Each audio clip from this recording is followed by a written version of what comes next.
I movie చూడడం జరిగింది.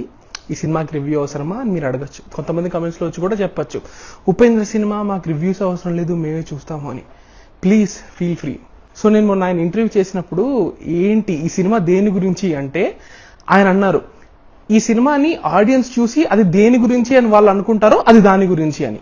And నేను కూడా అందరిలాగానే ఒక వ్యూవర్ని కదా, సో నాకు అనిపించింది అండ్ ఐఎమ్ ప్రెటీ షూర్ ఇదే అందరికీ అనిపిస్తుంది. బికాస్ సినిమాలోని messaging, what ever the point that it's trying to make, it's pretty much direct straight forward అనే అనిపించింది. అదేంటంటే ఒక రకంగా చూసుకుంటే యుఐ అనే మూవీ ఉపేంద్ర గారి ఒక యాంగ్రీ ర్యాంట్.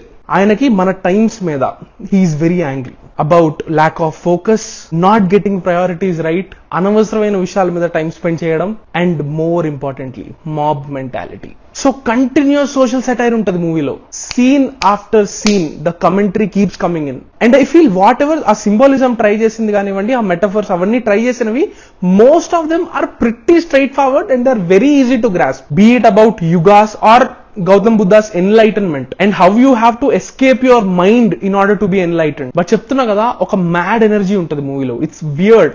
అండ్ ఒక పాయింట్ ఉంటుంది సెకండ్ హాఫ్ లో ప్రీ క్లైమాక్స్ వరకు where inter cuts are used ఒక 2 క్యారెక్టర్స్ కి కాంట్రాస్ట్ చేయడానికి. ఆ పార్ట్స్ నాకు చాలా ఫ్రస్ట్రేటింగ్ గా అనిపించింది.